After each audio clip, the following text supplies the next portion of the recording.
আরো শিমুলতলি গ্রাম। শীতের রাত, কুয়াশায় চারিদিক একেবারে ঢেকে আছে। এমনিতেই অন্ধকার রাত, তার মধ্যে এই ঘন কুয়াশা যেন অন্ধকারকে আরো দ্বিগুণ বাড়িয়ে দিয়েছে। সবে বাজে মাত্র সন্ধে 7টা, তাতেই বাড়ির বাইরে মানুষের ছায়া পর্যন্ত খুঁজে পাওয়া দুষ্কর।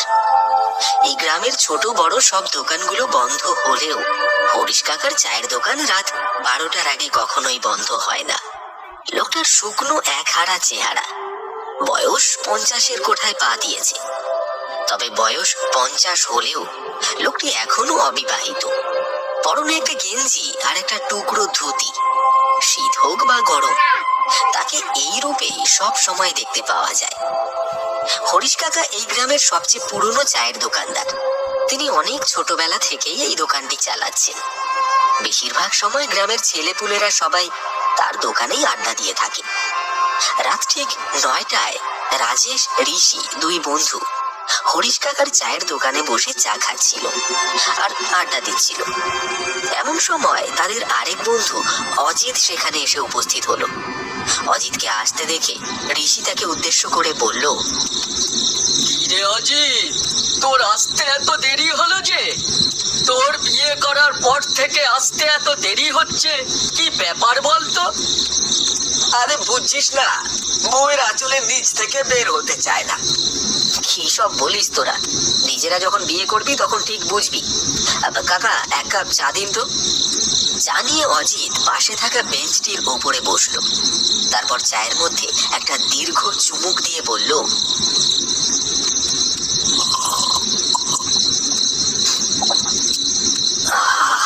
হরিশ কাকা, চাটা কিন্তু বেশ বানিয়েছো।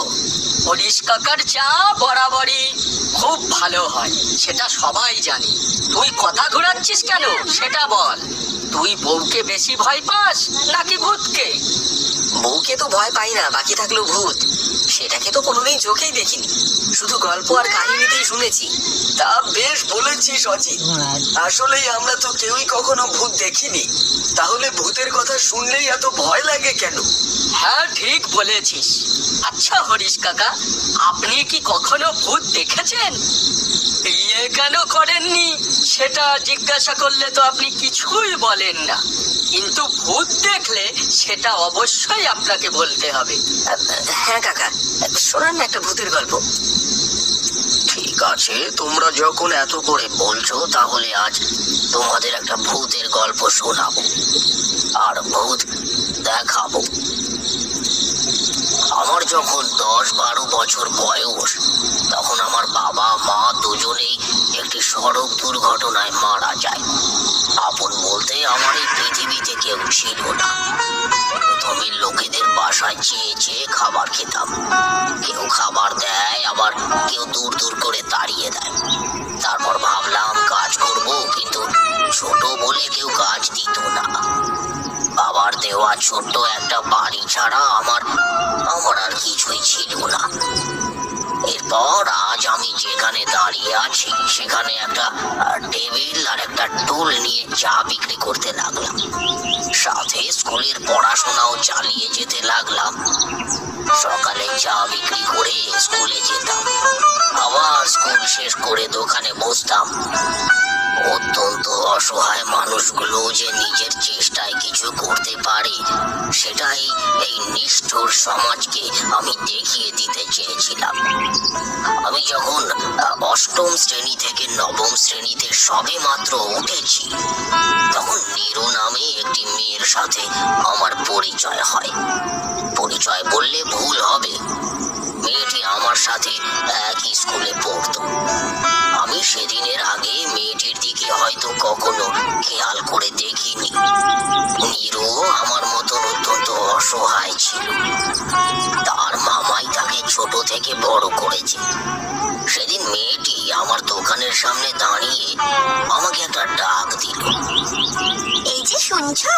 তার দিকে চোখ পড়তেই আমার বুকের ভেতরের মেশিনটা যেন হাই স্পিডে ঘুরতে লাগলো।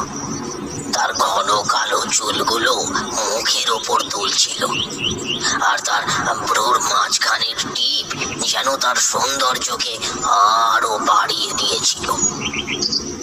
আমাকে ডাকছিলে? হ্যাঁ, বলছিলাম স্কুলে যাবে না, চলো দুজনে একসাথে যাই।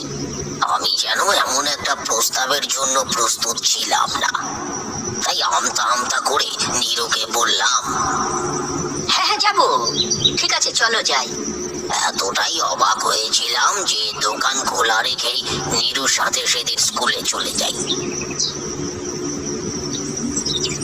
এরপর থেকে নীরু প্রতিদিন সকালে আমার চায়ের দোকানে আসতো।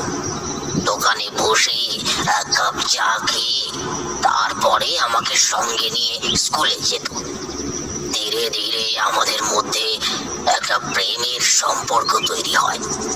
আমি নীরুকে যতটা না ভালোবাসতাম, নীরু আমাকে তার চেয়ে অনেক বেশি ভালোবাসতো। জানো তো হরিশ, তোমার হাতের চায়ে জাদু আছে। তুমি এই গেঞ্জি আর ধুতি পরে যখন চা তৈরি করো, তখন তোমাকে দেখতে না দারুণ মিষ্টি লাগে। সব সময় এরকমই থেকো। আমাদের দিনগুলো বেশ ভালোই কাটছিল। স্কুল শেষ করে আমি কলকাতা বিশ্ববিদ্যালয়ে চান্স পাই। ভালো একটা চাকুরির আশায় চলে গেলাম কলকাতা। নীরুও দ্বিমত করেনি, সেও চেয়েছিল আমি ভালো একটা চাকুরি করে তারপর তাকে বিয়ে করি। এখন যেরকম ফোন আছে, তখন তো আর ফোন ছিল না। আমরা মাঝে মধ্যেই চিঠি আদান প্রদান করতাম। পড়াশোনার চাপে 1 বছর গ্রামে আসতে পারিনি। 1 বছর পরে যখন বাড়িতে ফিরলাম, পথে আমার সাথে দেখা হয় রঘুর। রঘু আমার বাল্য বন্ধু, একসঙ্গেই পড়াশোনা করেছিলাম আমরা। রঘু আমাকে দেখেই বলল, আরে কিরে দোস্ত, কেমন আছিস? এই তো রে, ভালো। তারপর তোর কি খবর বল? আমি ভালো আছি। আচ্ছা দোস্ত, তুই কি নীরুর বিষয়ে কিছু শুনেছিস? আমি তো এখন নীরুর বাড়ি যাচ্ছি। 3 মাস থেকে অনেক চিঠি লিখেছি, কিন্তু সে চিঠির কোনো উত্তর দিচ্ছে না। আরে নীরুর তো বিয়ে হয়ে গেছে পাশের গ্রামের প্রধানের ওই পাগল ছেলেটার সাথে। আর কি কি বলছিস তুই? না না না, তুই ভুল কিছু শুনেছিস। আমি এক্ষুনি যাবো নীরুর কাছে। আরে হরিশ, আমার কথা তো শোন। আরে দাঁড়া হরিশ, দাঁড়া, আমার কথাটা শোন। রঘুর কথা শুনে আমার মাথায় যেন আকাশ ভেঙে পড়ল। আমার নিঃশ্বাস যেন বন্ধ হয়ে আসছিল। গ্রামের রাস্তা সন্ধে হয়ে এসেছে, আশেপাশে কোনো গাড়ি ঘোড়াও নেই। আমি পাগলের মতন দিশেহারা হয়ে নীরুর শ্বশুর বাড়ির দিকে ছুটলাম। আর বারবার একটা কথাই ভাবছিলাম, নীরু আমার সাথে এটা করতে পারলো? সে তো আমাকে ভালোবাসতো, তাহলে এমন কেন করলো? ছুটতে ছুটতে আমি গ্রাম প্রধানের বাড়ির সামনে এসে দাঁড়িয়ে পড়লাম। দাঁড়িয়ে দাঁড়িয়ে ভাবতে লাগলাম, আমার কি ভেতরে যাওয়াটা ঠিক হবে? না, ওর তো বিয়ে হয়েছে। এখন যদি আমার কারণে আমার শ্বশুর বাড়িতে কোনো গন্ডগোল বাঁধে, অনেক ভেবে আমি সিদ্ধান্ত নেই ফিরে যাব। আর ঠিক সেই সময় আমি দেখি গ্রাম প্রধানের বাড়ির দরজাটি আপনা আপনি খুলে গেল, আর বাড়ির ভেতর থেকে ভেসে আসছিল একটা অতি পরিচিত কণ্ঠের আর্তনাদ। হরিশ, তুমি কোথায়? আমি তখন বাড়ির ভেতরে যাওয়া থেকে নিজেকে আর আটকে রাখতে পারলাম না। আমি ভেতরে প্রবেশ করতে সবকিছু একদম নিস্তব্ধ হয়ে গেল। রাতের আধারে সবকিছু অন্ধকারাচ্ছন্ন। বাড়িতে কোনো আলো নেই, কোনো আওয়াজও নেই। আমার পায়ের আওয়াজটাই যেন বারবার আমার কানে এসে বাজছিল। আমি নীরুর নাম ধরে চিৎকার করতে লাগলাম, নীরু, তুমি কোথায়? হ্যাঁ দেখো, আমি এসেছি। তুমি ভয় পেও না, বেরিয়ে এসো, আমি তোমাকে নিতে এসেছি নীরু। আমার চিৎকারে এই ভয়ঙ্কর পরিবেশটার কোনো উন্নতি হলো না। আমার কথার কোনো প্রত্যুত্তর ভেসে এলো না। বাড়িটা দেখে মনে হচ্ছিল অনেকদিন ধরে বাড়িটা কেউ পরিষ্কার করেনি। আমি চারিদিক ভালো করে দেখছিলাম আর নীরুকে খুঁজছিলাম। হঠাৎ আর ছেঁড়া কাপড়ে একটা পাগল এসে দাঁড়ালো।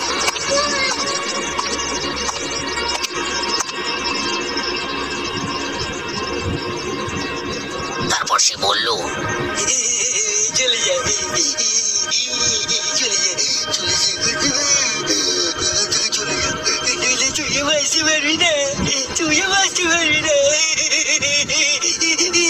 হঠাৎ এমন কিছুর জন্য আমি একদমই প্রস্তুত ছিলাম না। ভয়ে যেন আমার গলা শুকিয়ে গেল, আর আমার শরীর ঘামতে লাগলো। পাগলটি কথাগুলো বলে ভয়ঙ্কর একটা হাসি দিয়ে অন্ধকারের মাঝে হারিয়ে গেল। আর আমি ঠায় দাঁড়িয়ে রইলাম সেইখানে।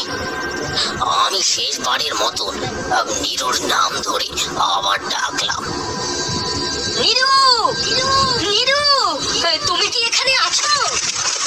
নীরু, কিন্তু আমি তো স্পষ্ট শুনেছি নীরুর আওয়াজ। সে সাহায্যের জন্য চিৎকার করছিল। তাহলে কি আমি ভুল শুনেছি? মনের ভুল মনে করে আমি ফিরে আসার সিদ্ধান্ত নিলাম। আমি ফিরেও আসছিলাম, কিন্তু হঠাৎ করে কেউ পেছন থেকে আমার হাতটি টেনে ধরলো। আমি সাহস পাচ্ছিলাম না পেছনে তাকানো। তারপরে নীরু মনে করে সাহস জুগিয়ে আমি পেছন ফিরে তাকাই। আর তারপরে যা দেখলাম তা দেখে আমি ভয়ে মাটিতে পড়ে যাই। নীরু, তুমি? তোমার এই কি অবস্থা? তোমার এই অবস্থা কে করেছে? বলবো হরিশ, আজ তোমাকে সব বলবো। তোমাকে সব বলবো বলেই তো তোমার পথ চেয়ে বসেছিলাম এতদিন। আজ থেকে প্রায় 7 মাস আগের ঘটনা। আমি সেদিন পোস্ট অফিস থেকে তোমার চিঠি নিয়ে বাড়ি ফিরছিলাম। পথে আমার সাথে দেখা হয় গ্রাম প্রধানের। আই মেয়ে, শোনো।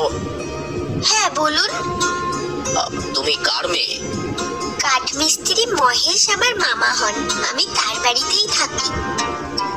আচ্ছা, ঠিক আছে, যাও মা। আমি বাড়ি ফিরে আসি।